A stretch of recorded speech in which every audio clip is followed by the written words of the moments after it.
Welcome, everybody.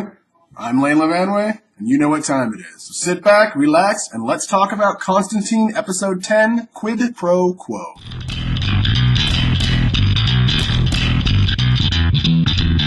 Alright, everybody, it is a new episode of Constantine. Once again, Episode 10. We're ticking down to the end. Now, I do these videos every single week after Constantine. Remember, I'm not actually reviewing the episode. I just go over my top 5 moments that I personally enjoyed throughout each episode. So this was a big week, I think, for this episode. We got to meet Felix Faust, who's a sorcerer from the comic books, from all of, not just Constantine, but like just from all of DC Comics, stretching way back into the 60s, that character. And then we got Chaz's origin, and we get a lot of magic, and we get some humor and some interesting moments with Chaz's family and Chaz's way of protecting his family, which is fun to watch. I really enjoyed this episode. And so in this episode, we've got like all these people are slipping into comas, including Chaz's daughter. And so Constantine has got to figure out what is happening and stop it to save these people. Most importantly, he's really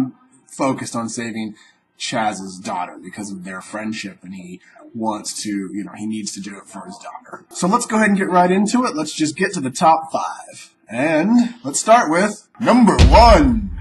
Okay, so my number 1 is real early on in the episode. You get John talking to Zed about, I need to know who these people are, who is coming after you. I've activated things in their sanctuary to make it safer so that now it truly is safe for you. But I need to know who is coming after you. And, it's really nice to see her growing on John, and he wants to keep her safe and protect her. But I also like in that little speech about wanting to keep her safe, he mentions she's easy on the eyes, and that doesn't hurt. But then her response back is, I wish I could say the same. It's just great. So even in this moment where they're, it's a little tense and they're discussing, the dangers to her and who these people are, she's still John's still sort of being a little bit flirty, and she throws it back at him with that quick barb, which was I thought was really funny. It was a great moment. Number 2! So my number 2 is John and Chaz and Zed go to a medium that Constantine knows, and they want to use this medium to try to contact Chaz's daughter to find out who's holding her spirit and where she is. And he instantly wants no part of John. John's a thief, a liar, and he has a pretty negative reaction, which we see a lot with John. But then Chaz assaults the guy like, oh, I don't care about any of that stuff. And so they end up having the seance. But then in the middle of the seance, when he's contacted Chaz's daughter, suddenly whatever force is holding her, reverse possesses him, right? Comes back down the line, gets in him, and then the guy floats up in the air, and he's like, oh, and this guy knows Constantine, and Constantine doesn't have a clue who this person is at this point in the episode. But this guy knows him, and he's talking about you're never gonna, you're worthless, and this isn't gonna happen, you're not gonna save her. And then the guy, incinerates him. Like the medium just lights up. And John and Chaz and Zed are just like they're not trying to help the guy, just, huh. But this is a cool moment where the guy, we don't know this character, it kind of sucks, obviously, for him. He's dead. He didn't want to help John, and here's why he didn't want to help John. And ultimately he died and didn't really give them that much information because of it, except until they know that Chaz's daughter's spirit's out there somewhere. But it was I thought it was a cool looking moment where they, with Chaz assaulting the guy to get his attention, like, screw John, you're dealing with me, and then the fact that he got this possession back up the line and flies up. I just thought that was cool. Number 3! Okay, so now this one is Felix Faust. Now, I'm not entirely familiar with Felix Faust, but he's a sorcerer from the DC Comics, and a very powerful sorcerer who sort of has had his hands in all the different worlds and things like that, and is back from 1962 in Justice League Volume 10 or Justice League of America. But he's progressed throughout the series, trying to gain more power and dealing with demons and the Helm of Fate and all kinds of things. And he's in the New 52. Of course, the New 52 changed everybody, and so he's I think they emaciated him a little bit more. And he seems to be, before he wasn't much. He was all about magic, but I think now in the New 52 he's also a little more physical. But he's like a master sorcerer, and he's even wielded the Necronomicon, which as soon as I hear the Necronomicon, I'm a big fan of Evil Dead, so I think Evil Dead. So you're like, oh no, the Deadites. Oh, Faust has got the Deadites. But it was cool, and it'll be neat to see, even though we'll go over my number 5, that he doesn't make it through the entire episode. But somehow you doubt that this character who's so prominent in the comic books is so quickly taken out in one episode and never come back. He's a powerful sorcerer after all, and he had a lot of power he was wielding in this episode. Because he was the one putting people into comas and using their souls to power himself. And so he had a lot of power at this point. So you have to imagine he's coming back. It's always nice to see. It's nice to see the show bringing in, comic book icons and things that are recognizable. Number 4. Okay, number 4. We finally get to find out why Chaz is the way he is. And he isn't completely immortal like we may have thought before. Like several years ago, John and Chaz were in a bar, and John was drunk, and Chaz had been drinking as well, and John's leaving with some girls, but he wants to make sure that Chaz can get home okay, so he drunkenly casts some sort of spell. It didn't look like it did anything, and it felt like it was just a waste of time. Chaz clearly didn't believe it, but then John leaves, and then Chaz sticks around, and the place catches fire, and Chaz is trying to help people get out, and he dies. Then he wakes up in the hospital. And he's fine. He doesn't understand. He knows he should be dead. There were 47 people died. He should be one of them. When he confronts Constantine about it, sorry, I'm still sick. Constantine tells him, oh my gosh, it worked.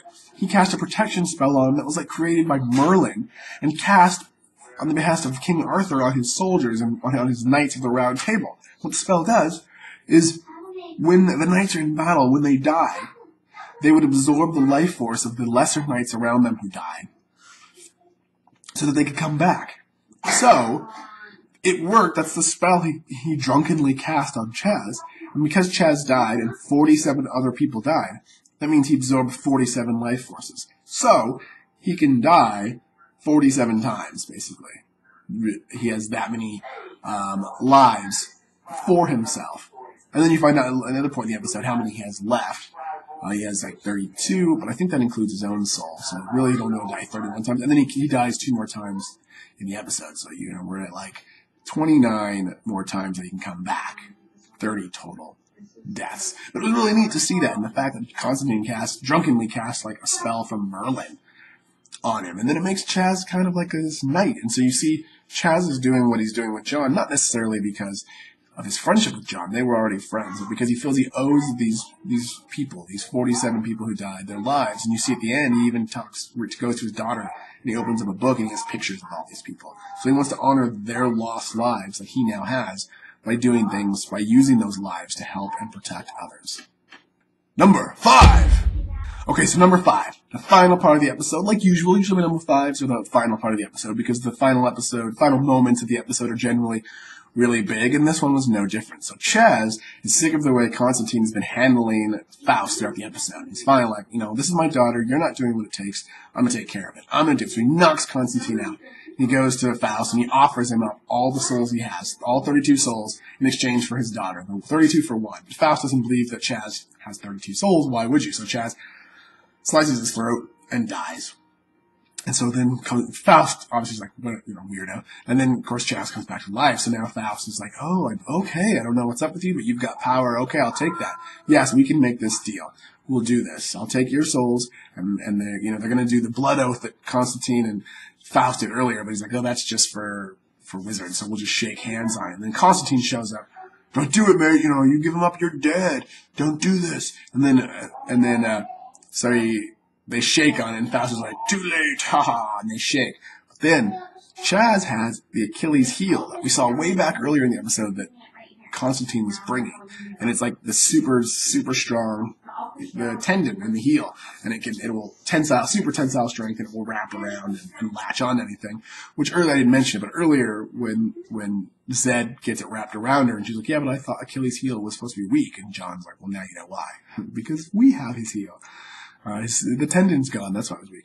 So then Chaz has it, and he quickly wraps it on his hand and Faust's hand, so they're locked together now because it's so strong.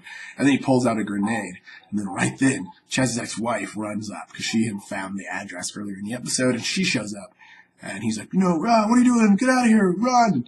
And then we're blown. So then John protects her, she's like, no! boom, he blows himself up with a grenade and fast. Because if the sorcerer dies, his spell ends, and it would free all the souls, is the point. So it would free his daughter's soul, and so she's freaking out, of course. And then, but John's trying to ensure this is what he does. This is how he helps people. He can use, he'll be back. Don't worry.